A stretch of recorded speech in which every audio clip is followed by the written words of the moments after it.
పాడి పశువులు ఆరోగ్యంగా ఉండి అధిక పాల ఉత్పత్తినిచ్చినప్పుడే పరిశ్రమ లాభాల బాటలో పయనిస్తుంది.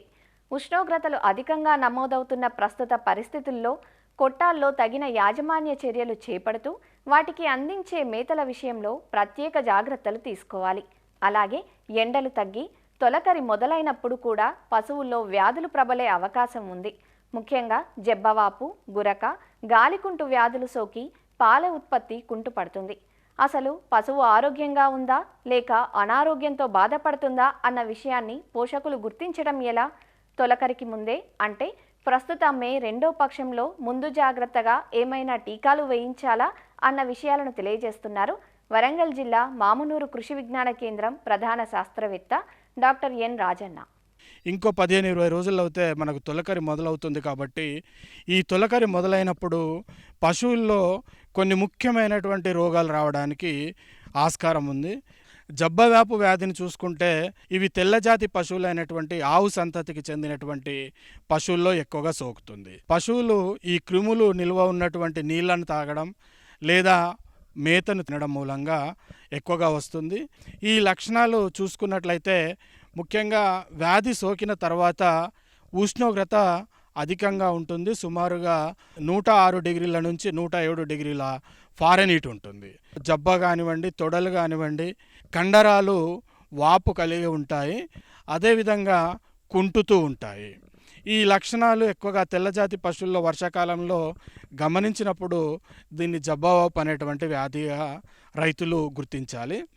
ముఖ్యంగా ఈ లక్షణాలు గుర్తించిన వెంటనే రైతు సోదరులు దగ్గరలో ఉన్నటువంటి పశువైద్యుని సంప్రదించాలి. లేదు అని అనుకుంటే పెన్సిలిన్ అనేటువంటి మందును 1,00,000 ఇంటర్నేషనల్ యూనిట్లు ప్రతి కిలో బరువుకి ఇవ్వాల్సి ఉంటుంది. అదేవిధంగా పారాసిటమాల్ అనేటువంటి మందును కూడా శరీర బరువుకు తగిన మోతాదులో ఇవ్వాల్సి ఉంటుంది. ఇక ఈ వ్యాధి రాకుండానే మనం ఈ మే మాసంలో టీకాలు ఇప్పించుకోవాల్సి ఉంటుంది. దీనికి ముఖ్యంగా జబ్బవాపు బ్లాక్ క్వార్టర్ అనేటువంటి టీకా. ఈ టీకా పశువులన్నిటికీ పెద్ద పశువుకి అయితే 5 మిల్లీలీటర్లు మెడ భాగంలో చర్మం కింద ఇవ్వాలి. అదేవిధంగా మరీ చిన్న శరీర బరువు తక్కువ ఉన్నటువంటి పశువులకి 2 నుంచి 3 మిల్లీలీటర్లు ఈ మెడ దగ్గర చర్మం కింద ఇవ్వాల్సి ఉంటుంది.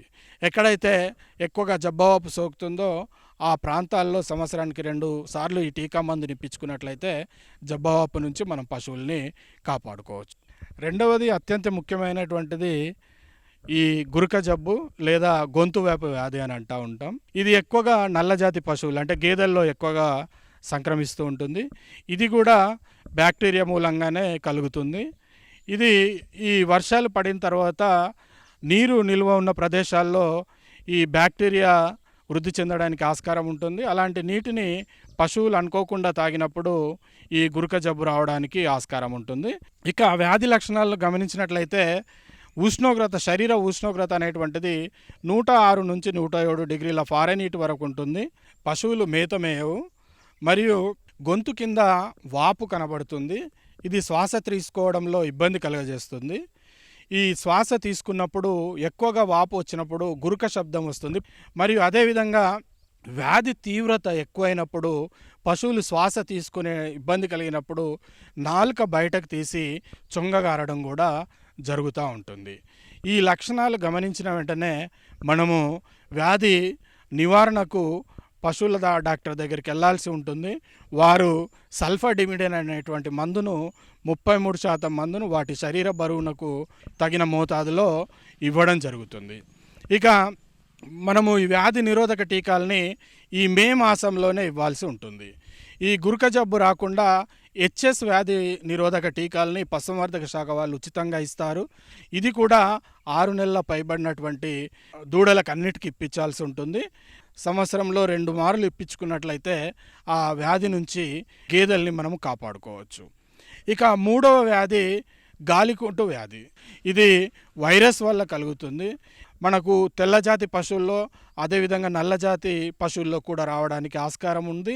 వ్యాధి సోకినటువంటి పశువుల్ని గమనించినట్లయితే ముఖ్యంగా కాలి గిట్టల మధ్యలో పుండ్లు పడుతూ ఉంటాయి.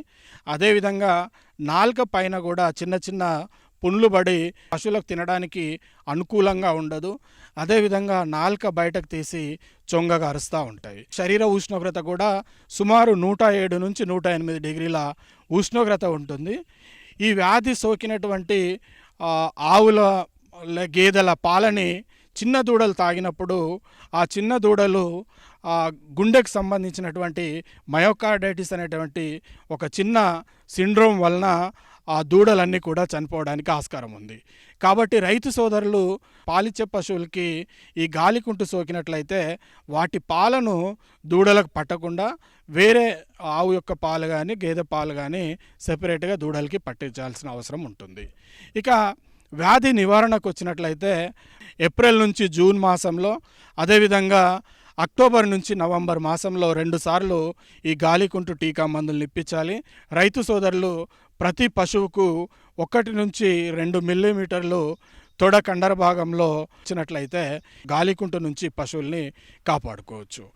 ఇక అత్యంత ముఖ్యమైనది రైతు సోదరులు గమనించాల్సింది రోగ నిరోధక మనం పెంపొందించడం ముఖ్యం. కాబట్టి పశువులకి మంచి నాణ్యమైనటువంటి పశుగ్రాసాలను ఇవ్వడం, అదేవిధంగా బరువుకు తగ్గట్లుగా మనం మేతను అందించడం మూలంగా ఈ వ్యాధుల నుంచి కాపాడుకొని పాల ఉత్పత్తికి తగ్గకుండా రైతు సోదరులు లాభాలు పొందడానికి ఆస్కారం ఉంటుంది.